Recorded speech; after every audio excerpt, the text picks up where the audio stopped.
আমাদের বিল্ডিংয়ের দীপাবলির ডেকোরেশন। এই যে কালারফুল চাল, এগুলো দিয়ে মেবি ডেকোরেশন করবে আর কি, যে ফ্লোরে যে আঁকবে ওরকম আঁকবে। দেখলাম চাইনিজ ফেস্টিভ্যাল হইলে চাইনিজরা সাজায়, ইন্ডিয়ান ফেস্টিভ্যাল হইলে ইন্ডিয়ানরা, মানে হিন্দু যারা আছে তারা সাজায়। আসো পাচ্ছ, বাবা চলে যাচ্ছে।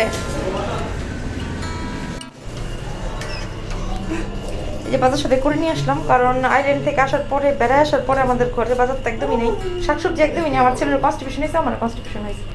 তো এই যে আমার ছেলে আজকে পুরোটা রাস্তা অলমোস্ট হাইটে আসছে। কি দেখলা? যাবো এখন আপা।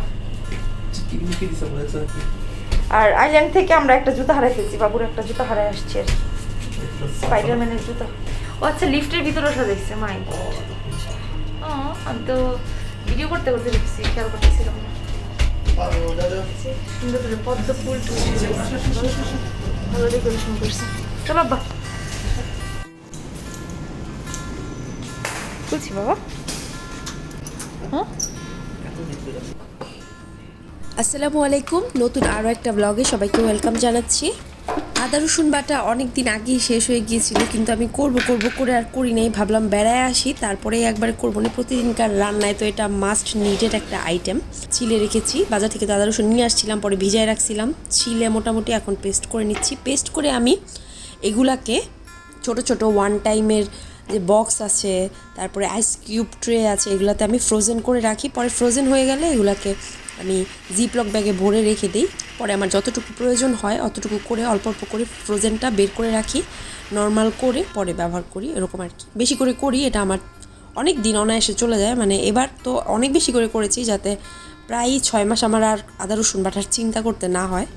আসলে আদা রসুন বাটাটা অত বেশি লাগে, কারণ আমরা নর্মালি বাংলা খাবার রান্না করি বা এমনিতে ভাজাভুজি যেটাই করি, মানে সব কিছুতেই ভাজি বা রান্না করি, যেইটাই করি, মাছ মাংস মুরগি সব কিছুতেই আমি আদা রসুন বাটা ইউজ করি। ওয়ান টাইমের বক্সে কোনো খাবার বা ফল বা সবজি কোনো কিছু আনলে সবসময় ওইটা ধুয়ে পরিষ্কার করে আমি রেখে দিই পরে ইউজ করার জন্য। আর এরকমভাবে ইউজ করি। আদা রসুন বাটা যদি একবার ওয়ান টাইমের কোনো কিছুতে রাখা হয় তাহলে ওইটা ফেটে যায়, পরে আর ওইটা ইউজ করা যায় না। বাট অন্য কোনো কাজে লাগালে নর্মাল ফ্রিজে রেখে ইউজ করা যায় ওয়ান টাইমের জিনিসপত্রগুলো অনেক দিন পর্যন্ত। তো সেটা করি, যতটা সম্ভব করা যায়।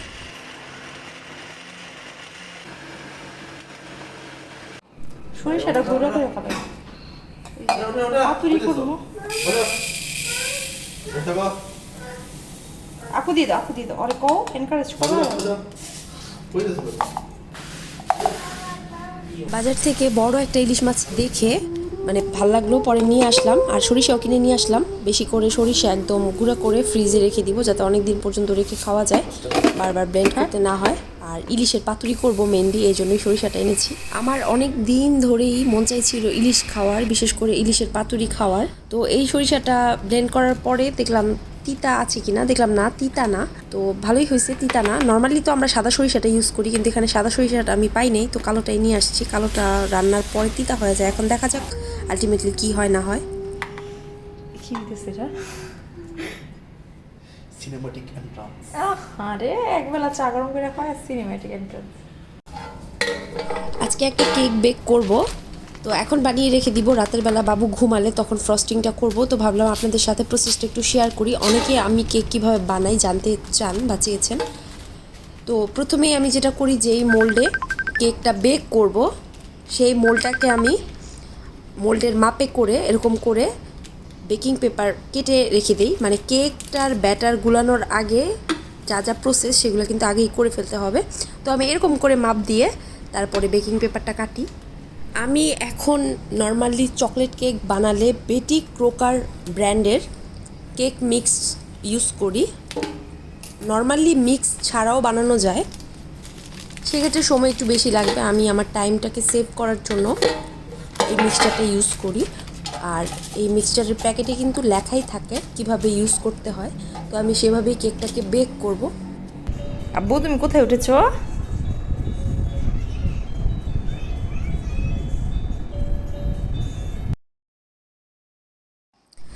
এই কেকে আমি 3টা ডিম ইউজ করব।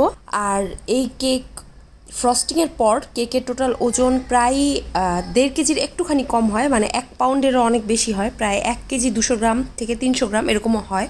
কেকের ওজন কিন্তু অনেকটা ডিপেন্ড করে ফ্রস্টিংয়ের উপর। বাটার ক্রিম দিয়ে যদি ফ্রস্টিং করেন ওজনটা একটু বেশি হয়, আর নর্মালি হুইপ ক্রিম দিয়ে ফ্রস্টিং করলে ওজন একটু কম হয়। আমি হেলথ কনসিয়াসনেসের কারণে প্রিফার করি বাটার ক্রিম অ্যাভয়েড করার। হুইপ ক্রিম আমি ইউজ করি অ্যাম্বর্গ ব্র্যান্ডের।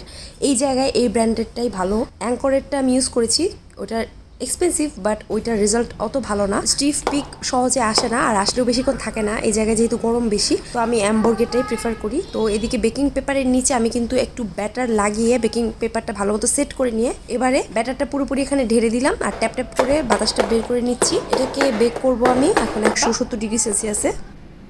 এটা ফ্রিজে রেখে দিচ্ছি, তাহলে অনেক দিন ব্যবহার করা যাবে।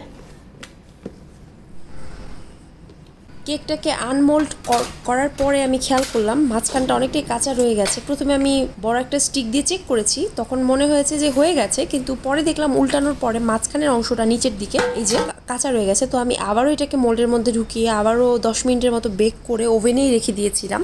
এরকম কিন্তু হতেই পারে, তো সেক্ষেত্রে আপনারা আবারও কেকটাকে ওভেনের মধ্যে 10 মিনিট দিয়ে রাখবেন, আর ওভেন থেকে বের করবেন না। আরও 10 মিনিট ওভেনে রেখে দিবেন, মানে বেক করবেন 10 মিনিট আর 10 মিনিট এমনিতেই রেখে দিবেন, তাহলে মানে ঠিকঠাক এটা হবে। আমি প্রিহিট করার পরে অনেকক্ষণ পরে কেকটাকে দিয়েছি ওভেনে, এই জন্য এরকমটা হয়েছে। কেকটাকে এইভাবে প্লাস্টিক র্যাপ দিয়ে পেঁচিয়ে রাখলে একদম সফট থাকে। তো আমি পেঁচিয়ে এটাকে রেখে দিব এইভাবেই। এটা কিন্তু ঠান্ডা হয়নি, এখনও গরম আছে, তো এই অবস্থায় আমি এটাকে রেখে দিব। চকলেট কেক কেকটা একেবারে কিন্তু এখন ঠান্ডা হয়ে গেছে, মানে রুম টেম্পারেচারে চলে আসছে। আমি এদিকে হুইপড ক্রিমটা রেডি করে নিয়েছি। কেক উঁচু হয়ে যেতে পারে বা মাঝখানের অংশ ডেবে যেতে পারে, সেটা ব্যাপার না। অবশ্যই উপরের দিকের অংশটা এরকমভাবে কেটে সেটাকে একটা পাশে রেখে দিতে হবে, তাহলে কিন্তু কেকের শেপটা সুন্দর আসবে আর কেকটা সফট লাগবে খেতে। কারণ উপরের অংশটা একটু পুড়ে যায় বা শক্ত হয়ে যায়, ওই অংশটা কিন্তু খেতে ভালো লাগে না। যতটা সম্ভব ফ্ল্যাট করে আমি সারফেসটা কেটে নিচ্ছি। তো আমি কেকটাকে 3টা ভাগে ভাগ করব, মানে 3টা লেয়ার দিব। আপনি আপনার ইচ্ছা মতো চাইলে 4টা ভাগে ভাগ করতে পারেন বা 2 ভাগ করতে পারেন।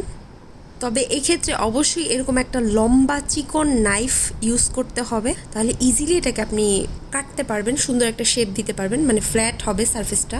আর কেক ডেকোরেশন করতে বা এরকম করে কাটতে কেক টার্ন টেবিল, অবশ্যই একটা কেক টার্ন টেবিল আপনারা কিনবেন যদি সুন্দর করে একটা কেক বানাতে চান। এটা কিন্তু ডেকোরেশনে অনেকটাই হেল্প করে, ইজি হয়ে যায় কাজ।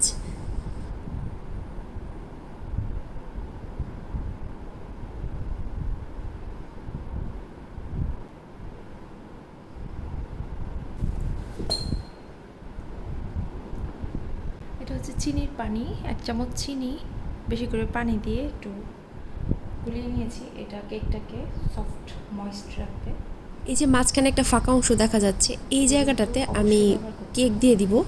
প্রথমেই যে কেকের লেয়ারটা আমি কেটে রেখেছিলাম ওইখান থেকেই কিছু ছোট ছোট টুকরা করে এই জায়গাটা আমি ফিল আপ করে দিব। বেকাররা এরকমই করে, ফিল আপ করে দেয় কোনো ফাঁকা জায়গা থাকলে। আর চিনি শিরাটা কিন্তু একদম কেকের প্রত্যেকটা অংশে লাগিয়ে দিতে হবে, তাহলেই আপনার কেকটা সফট থাকবে। তবে খুব বেশি পানি দিয়ে কেকটাকে একদম বেশি ভিজিয়ে ফেললে কিন্তু ফ্রস্টিংটা ভালো মতো বসবে না, কেকটাও ভালো লাগবে না খেতে, সেদিকে খেয়াল রাখতে হবে। তো হুইপড ক্রিমের মধ্যে হুইপড ক্রিম আমি ভ্যানিলা এসেন্স ইউজ করেছি, আবার চকলেট ইমালশন ইউজ করেছি। যেহেতু চকলেট কেক বানাবো তাই চকলেট ইমালশন ইউজ করেছি। হুইপড ক্রিমটা প্লেন ছিল। এটা হচ্ছে একটা টিপস, আপনারা এসেন্সের পরিবর্তে, মানে চকলেট এসেন্স বা স্ট্রবেরি এসেন্সের পরিবর্তে আপনারা ইমালশন ইউজ করবেন, তাহলে কালার ফ্লেভার দুইটা একই সাথে আসবে। প্লাস ইমালশন কিন্তু এটার কনসিস্টেন্সি থিক হয়, আর এসেন্সের কনসিস্টেন্সি কিন্তু একদম পাতলা হয়, তাই আপনার হুইপড ক্রিমটা সহজেই কিন্তু মানে সেট হয়ে যাবে। যদি এসেন্স ইউজ করেন, যেহেতু এটা পানির মতো পাতলা তাই রানি হয়ে যেতে পারে হুইপড ক্রিমটা, তাই আমি অবশ্যই বলবো আপনারা ইমালশন ইউজ করবেন। আর চকলেট কেক বানাতে গেলে অবশ্যই সাথে একটু ভ্যানিলা এসেন্স ইউজ করবেন, তাহলে কেকের ফ্লেভারটা আরও বেশি ভালো আসে।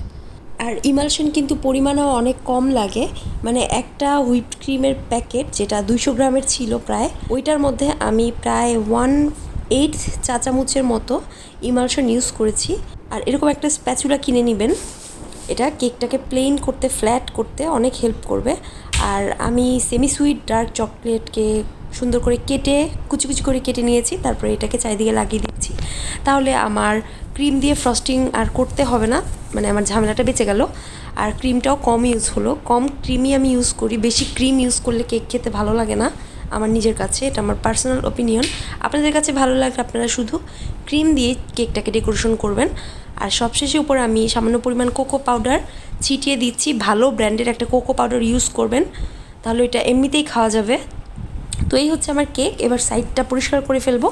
ইনশাআল্লাহ চেষ্টা করব সামনে আপনাদের সাথে কেকের একটা রেসিপি শেয়ার করার, কেক মিক্স ছাড়া। তো কেকটা এখনই বানালাম, এর একটা কারণ আছে, মানে মাত্র তো বেরিয়ে আসলাম, এখনই বানালাম। তার একটা স্পেশাল কারণ হচ্ছে কেকটা আমি হচ্ছে এক ভাই ভাবিদেরকে দিব। ওনারা এক ভাবি খেতে চেয়েছিল, আমি বানিয়ে একদিন ছবি দিয়েছিলাম ফেসবুকে, তো দেখে বলেছিল। তো পুরোটা কেক যে দিব, ওইরকম কেক, এত বড় কেক ক্যারিয়ার কোনো ব্যাগ বা বক্স আমার কাছে ছিল না। আমি পিস করে তারপরে কেকটা দিব, তো কেটে আমি একবারে রেখে দিব।